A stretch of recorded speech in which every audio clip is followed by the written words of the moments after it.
नमस्कार, आप देख रहे हैं सी न्यूज़ भारत और मैं हूं आपके साथ सृष्टि जायसवाल। वक्त हो चुका है न्यूज़ बुलेटिन का, तो चलिए रुक करते हैं खबरों की ओर। खबरों के इस बुलेटिन में सबसे पहले हम जानेंगे बदायूं में कहां लगी भीषण आग, साथ ही आपको बताएंगे एटा में किसके द्वारा आयोजित किया गया स्वास्थ्य शिविर, और इसके साथ ही आगे जानेंगे कहां खेत में आग लगने से फसल जलकर हुई राख। और भी तमाम खबरों पर आइए विस्तार से करते हैं चर्चा। बदायूं जिले में आग का कहर देखने को मिला। बिजली का तार टूटकर खेत में गिरने से सैकड़ों बीघा तैयार गेहूं की फसल जलकर राख हो गई। आग की लपटों को देखकर आसपास खेत में काम कर रहे किसानों ने कड़ी मशक्कत के बाद आग को बुझाया। जब तक आग पर पूरी तरीके से काबू पाया जाता, तब तक सैकड़ों बीघा गेहूं की फसल जलकर राख हो चुकी थी। सूचना देने के बाद भी कई घंटे तक फायर ब्रिगेड मौके पर नहीं पहुंची, जिससे किसान आक्रोशित दिखाई दिए। राजस्व टीम ने मौके पर पहुंचकर नुकसान का आकलन किया है। क्या है पूरा मामला? ये आज लगभग 10 से 11 बजे करीब जो है वो इलेक्ट्रिक तार टूटने के कारण जो है उसकी चिंगारी से गेहूं खेतों में आग लग गई थी। जैसे ही सूचना मिली तो हमने लेखपाल की राजस्व टीम भेजी और सर्वे कराया और तुरंत पहले फायर ब्रिगेड भेजा गया कि आग बुझाया जा सके, तो आग पर काबू पा लिया गया। तत्पश्चात हमारी राजस्व टीम ने जब वहाँ सर्वे किया तो कुल 4 हेक्टेयर गेहूँ की फसल वहाँ पर नष्ट हुई है और 10 काश्तकार इसमें प्रभावित हुए हैं और उनकी जांच कर ली गई है और अग्रिम कार्रवाई हेतु संबंधित विभागों को भेजी जा रही है कि जो उनको सहायता प्रदान। सर, सरकार द्वारा कितनी मुआवजा दिलाया जा सकता है पीड़ितों के लिए? वो उसमें कोई धनराशि निश्चित नहीं होती है, वो उसमें लागत जो है हमारे तरफ से मंडी को जाता है। मंडी और बिजली विभाग जांच करते हैं फिर से दोबारा, और विद्युत सुरक्षा निदेशालय से उनको पैसा जारी होता है और मंडी से पैसा जारी, दोनों संयुक्त रूप से पैसा जारी करेंगे। बदायूं से सी न्यूज़ संवाददाता ओमवीर सिंह राठौर की रिपोर्ट। भारतीय जनता पार्टी के स्थापना दिवस के अवसर पर सामाजिक न्याय सप्ताह के तहत देश भर में आयोजित किया गया है, जिसके तहत तवागढ़ ब्लॉक क्षेत्र के अंतर्गत नूखेड़ा मंडल के मंडल अध्यक्ष विक्रम जादौन एवं भारतीय जनता पार्टी युवा मोर्चा के जिला उपाध्यक्ष दिनेश लोधी के साथ ही बड़ी संख्या में कार्यकर्ताओं द्वारा जलेसर रोड स्थित प्रतिष्ठान पर स्वास्थ्य शिविर का आयोजन किया गया, जिसमें सामुदायिक स्वास्थ्य केंद्र चुरथरा के चिकित्सकों के द्वारा चिकित्सीय परीक्षण किया गया, जिसके संबंध में चिकित्सा अधिकारी सामुदायिक स्वास्थ्य केंद्र चुरथरा द्वारा जानकारी दी गई और बताया कि कुल 70 मरीजों के चेकअप किए गए हैं, जिन्हें आवश्यक दवाइयां भी उपलब्ध कराए जाने की जानकारी दी गई है। तवागढ़ मंडल युवा मोर्चा के अध्यक्ष अंकित प्रताप सिंह सहित तमाम लोगों के द्वारा स्वास्थ्य शिविर में शिरकत की गई और ज़्यादा से ज़्यादा संख्या में लोगों के उपचार हेतु लोगों को स्वास्थ्य शिविर में आमंत्रित कर स्वास्थ्य शिविर में जाँच कराने के लिए प्रेरित किया गया। डॉक्टर साहब, ये शिविर लगा हुआ है यहाँ और इस शिविर में काफ़ी पेशेंट आए होंगे। किस तरह के पेशेंट आ रहे हैं, किस तरह के लोग हैं यहाँ मरीज जिनको आप दवाई वितरण कर रहे हैं? इस समय जो मौसम चेंज हो रहा है तो इसमें वायरल पेशेंट ज़्यादा आ रहा है। वायरल के मरीज आ रहे हैं, फीवर के, एलर्जी के पेशेंट आ रहा है। बाकी तो मतलब आता ही रहता, लेकिन मेन पेशेंट यही आ रहा है। लगभग कितने मरीज आ चुके होंगे? लगभग मान लीजिए 100 के लगभग पेशेंट आ चुका है। धन्यवाद। क्या नाम है आपका? दिनेश लोधी। क्या कार्यक्रम रहा है जो कि आज एक कैंप लगाया गया है, इसमें किस विशेष पर लगाया गया, क्या विशेषता थी? ये भारतीय जनता पार्टी की स्थापना दिवस के अवसर पर सामाजिक न्याय सप्ताह चल रहा है अभी बीजेपी पार्टी की जी। सरकार की तरफ से ही प्रत्येक जिले के प्रत्येक मंडलों में, जैसे एटा में 22 मंडल हैं, सभी मंडलों में आज स्वास्थ्य शिविर लगाए गए, जिसमें डॉक्टरों द्वारा जांच की जा रही है तथा उचित दवाई दी जा रही है। क्या नाम है आपका? मैं विक्रम सिंह जादौन, मंडल अध्यक्ष नौखेड़ा। विक्रम जी, ये क्या कार्यक्रम रहा है जो कि एक कैंप का आयोजन किया गया है, किस संबंध में किया गया है? आज भारतीय जनता पार्टी का स्थापना दिवस है, इसके उपलक्ष्य में ये स्वास्थ्य शिविर लगाया गया है, जिससे हम लोगों को निःशुल्क दवा दिए हैं और उनकी चेकअप हुए हैं और बाकी चीज़ें तो हमारे उपाध्यक्ष जी ने बताई दी है। क्या नाम है सर आपका? शिव कुमार दीक्षित। आज क्या कार्यक्रम रहा था जो कि एक कैंप का आयोजन किया गया है, किस संबंध में किया गया? आज भारतीय जनता पार्टी का स्वास्थ्य सप्ताह कैंप लगाया गया जी। उसमें सामुदायिक स्वास्थ्य केंद्र चुरथरा की टीम ने उपस्थित रहकर मरीजों की निदान किया है। उसमें 70 पेशेंट आए थे, कुछ बीपी के मरीज थे और ज़्यादातर मरीज सर्दी जुकाम बुखार खांसी के आए। स्वास्थ्य शिविर के बारे में आज ये स्वास्थ्य का जो आयोजन किया गया है वो हमारी माननीय योगी आदित्यनाथ की सरकार द्वारा जो यहाँ जो हम लोग इस स्वास्थ्य मेला का आयोजन कर रहे हैं, निःशुल्क दवा वितरण हो रही है और ये कैंप लगाकर यहाँ सभी भारतीय जनता पार्टी के पदाधिकारीगण और कार्यकर्तागण सभी कैंप में निःशुल्क दवा का वितरण करा रहे हैं। और ये माननीय अपने जो माननीय प्रधानमंत्री जी हैं, जो ये पहली बार जो अपने पूरे देश की जो अध्यक्षता कर रहे हैं, वो पहली बार उसके उपलक्ष्य में ये यहाँ निःशुल्क शिविर का आयोजन किया गया है। एटा से सी न्यूज़ संवाददाता राघवेंद्र अग्रिया की रिपोर्ट। भारतीय जनता पार्टी के 43वें स्थापना दिवस के अवसर पर प्रदेश नेतृत्व के आह्वान पर भाजपा युवा मोर्चा के पदाधिकारियों ने जिले की भाजपा संगठन की संरचना के अनुसार सभी मंडलों पर स्वास्थ्य शिविर आयोजित किया। भाजपा जिला अध्यक्ष अमर किशोर बम्बम ने पंडरी कृपाल स्वास्थ्य शिविर का उद्घाटन किया। शिविर में सभी तरह की प्रारंभिक जांचें मुफ्त में उपलब्ध रहीं और दवाएं भी वितरित की गई। कार्यक्रम में भाजपा युवा मोर्चा जिलाध्यक्ष दीपक गुप्ता ने बताया कि केंद्र व सरकार की सभी योजनाओं का सीधा लाभ जनता को पहुंच रहा है। गोंडा सांसद प्रतिनिधि रमाशंकर मिश्रा, चिकित्सा प्रकोष्ठ जिला संयोजक डॉक्टर अनिल कुमार, युवा मोर्चा जिला उपाध्यक्ष चंद्रकांत तिवारी, जिला महामंत्री विनीत सिंह आदि लोग उपस्थित रहे। गोंडा से सी न्यूज़ संवाददाता राजेश कुमार जायसवाल की रिपोर्ट। चौपारण के पांडेबारा पंचायत के ग्राम पवई में डीलर चंद्रमणि साहब की दुकान पर ग्रामीणों ने पहुंचकर धरना प्रदर्शन किया। सूचना मिलते ही प्रखंड के प्रमुख प्रतिनिधि उदय राणा, जिप सदस्य भाग 2 रविशंकर अकेला एवं मुखिया रेखा देवी डीलर की दुकान पहुंचे। जनप्रतिनिधियों ने बारी बारी से कार्डधारियों की बात सुनने के बाद जन वितरण प्रणाली दुकानदार चंद्रमणि साहब से बात की। वहीं 136 कार्डधारियों का कहना है कि मार्च माह में राशन उठाव के लिए फिंगर मशीन में निशान लिया गया पर कुछ भी राशन नहीं मिला, जबकि डीलर का कहना है कि फिंगर लगाने के साथ ही सबको राशन देते हुए। अब क्या कारण है कि सब लोग राशन नहीं लेने की बात कर रहे हैं? मार्च में आने के बाद मामला यही पता चल रहा है कि मार्च का जो राशन है वो सभी ग्रामीणों ने अपना अपना अंगूठा व्यक्त करके और स्लिप निकल गया, और उसके आधार पे आज हमारे यहाँ चंद्रमणि जी हैं जो यहाँ के डीलर हैं, वो कह रहे हैं कि राशन हम मार्च में दे चुके हैं। और यहाँ के ग्रामीणों का जो शोर शराबा है कि जितने भी ग्रामीण हैं सभी बोल रहे हैं कि हमको राशन नहीं मिला, सिर्फ स्लिप निकाल के ले लिए और अभी बोल रहे हैं कि राशन दे दिए हैं। तो ये सरासर गलत है। मैं चौपारण प्रखंड के नेतृत्व में चौपारण प्रखंड प्रमुख प्रतिनिधि के तौर पर मैं बोलना चाहता हूँ कि माननीय हमारे यहाँ के एमओ साहब, जो इस तरह का कार्य अगर आपके डीलर के द्वारा किया जाता है तो उससे जोर से संज्ञान लेने की कृपा कीजिएगा, और अन्यथा नहीं तो हम लोग जो भी जनप्रतिनिधि हैं इसका पूरा विरोध करेंगे।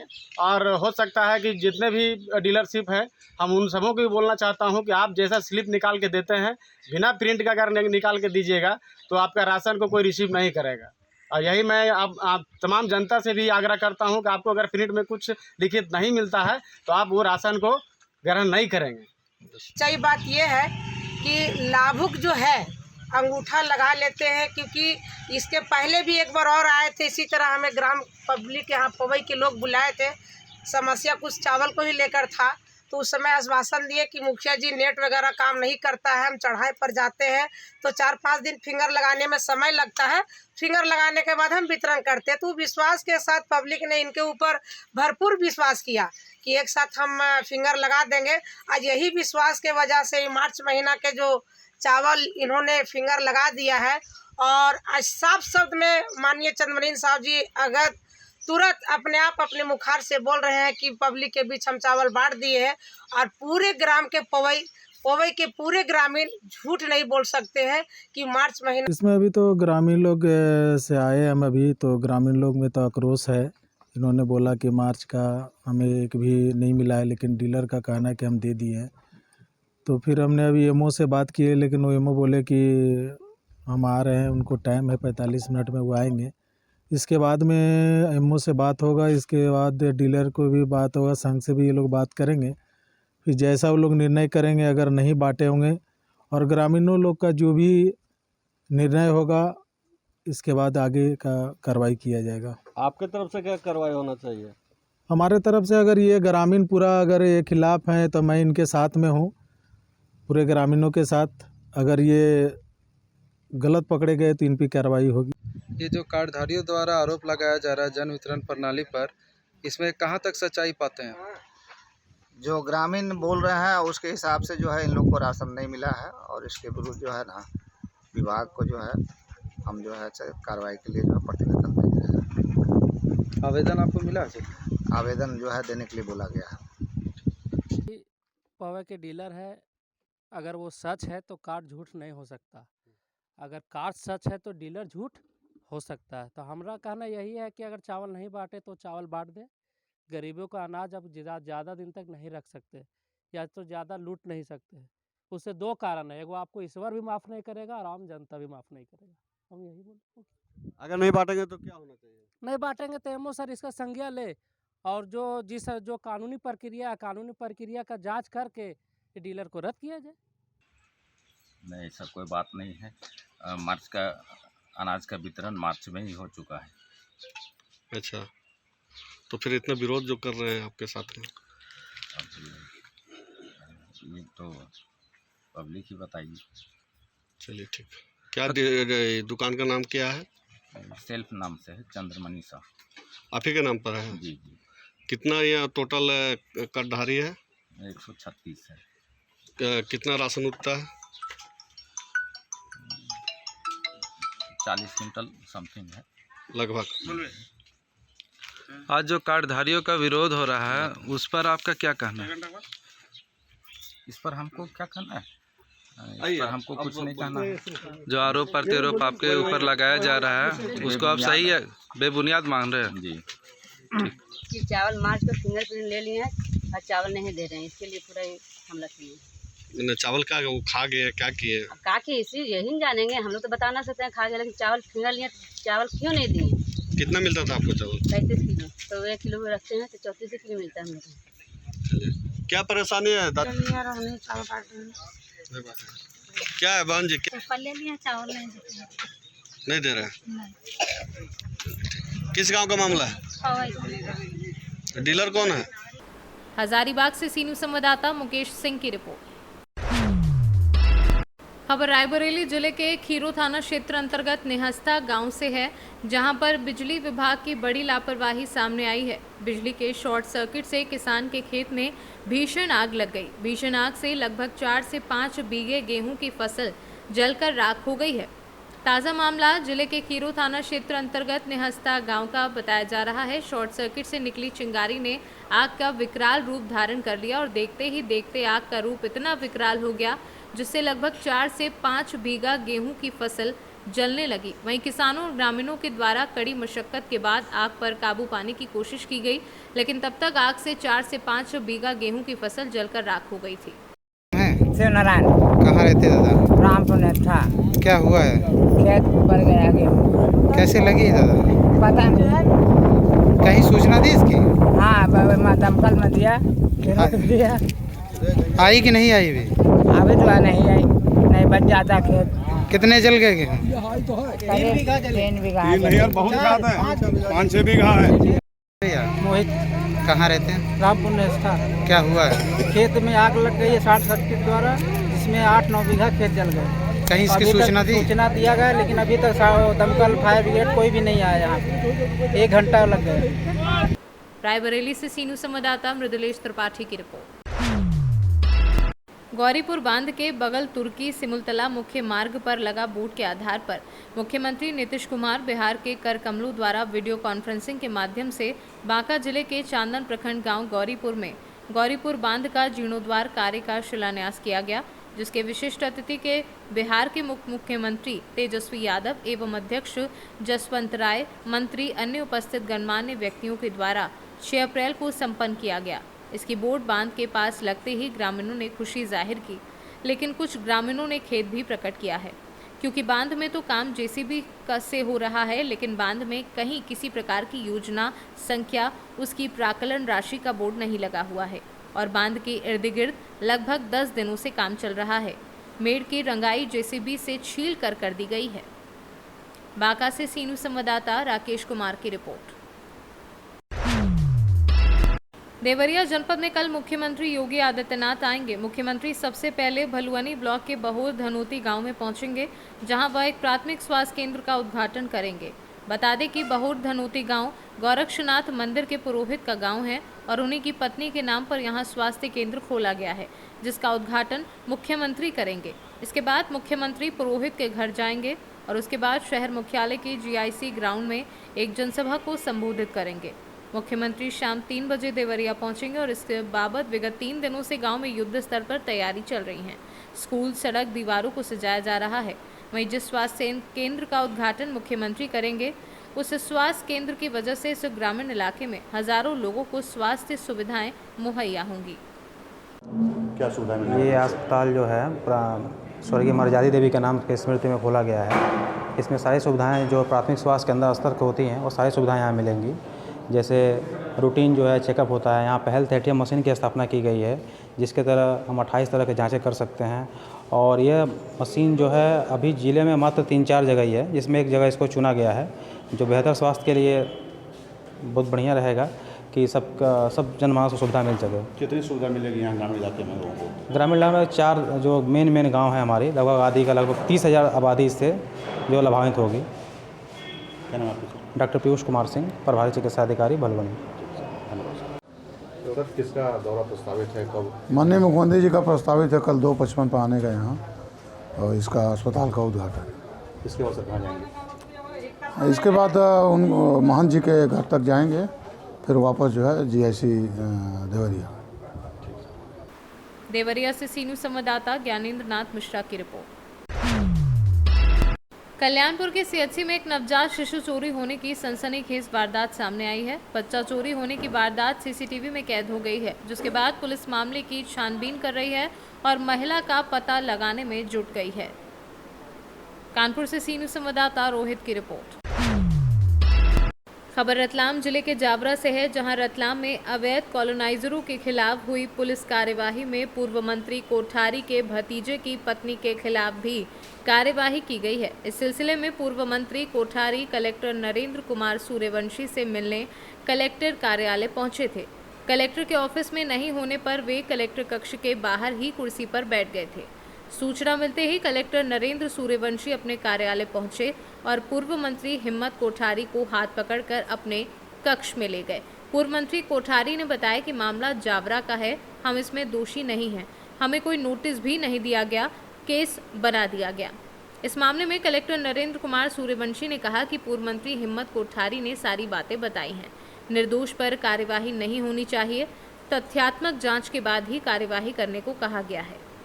देखिए, आपको विदित है कि जो विभिन्न प्रकार के जो अवैध कॉलोनी है उसके विरुद्ध जावरा में जांच करके संबंधित नगर पालिका अधिकारियों के द्वारा पुलिस में प्रकरण दर्ज कराए गए हैं। और ये इस तरह से आप लोगों को विदित है कि लगभग 44 जो है कॉलोनी के विरुद्ध हम लोगों ने कार्रवाई की है। किस तरह की शिकायतें आपको लगातार मिल रही थी? क्या आपने आखिरी के पास शिकायत थी, आपने जांच करवाई? देखिए, शिकायतें कुछ मुझे भी मिली थी, कुछ पहले से यहाँ पे जो प्रचलन में थी, वो उसमें अवैध कॉलोनी काटना और जो एमिनिटीज़ की ज़मीन है उसको विक्रय कर देना, और जो एमिनिटीज़ से मतलब सार्वजनिक जो प्रयोजन की होती है उस पर मकान बन जाना और इत्यादि इत्यादि शिकायतें थी, जिस पे हम लोगों ने पूर्व में कार्रवाइयाँ की है। सर, गृहमंत्री भी पूर्व गृहमंत्री भी आज कभी मिले थे आपसे, क्या मामला है? देखिए, जहाँ तक माननीय हिम्मत कोठारी जी की बात है, तो वो इस क्षेत्र के प्रतिष्ठित नागरिक भी और हमारे माननीय पूर्व गृहमंत्री भी रह चुके हैं। मेरे पास अभी कुछ देर पहले उनसे मेरी मुलाकात हुई थी। कॉलोनी में जो विभिन्न कॉलोनियों के विरुद्ध जो कार्रवाइयाँ हुई हैं, तो उनका यही था कि जो कॉलोनियाँ के विरुद्ध कार्रवाई होती है उसमें तथ्यों को देख के कार्रवाई करना चाहिए। उनकी बात को हम लोगों ने सम्मान भी दिया है और हमने उनको अनुरोध भी किया है और उनको बताया भी है कि तथ्यों के आधार पर ही जो है वो कार्रवाइयाँ की जाएंगी, किसी भी निर्दोष के विरुद्ध कोई कार्रवाई नहीं की जाएगी। ये मामला तो जावरा का है, ये मेरा भतीजा है और मामला ये है कि हम दोषी नहीं हैं, मेरे भतीजे की मिसेस, परंतु न हमको कोई नोटिस न कोई कहा जाता है और हमारे खिलाफ केस बन जाता है। इसलिए सारे तथ्य बताने के लिए कलेक्टर साहब के पास आया था। मेरा ये कहना है कि अगर कोई दोषी है तो उसके खिलाफ कार्रवाई होना चाहिए, परंतु दोषी को पूछो तो सही आपने क्या अपराध किया है।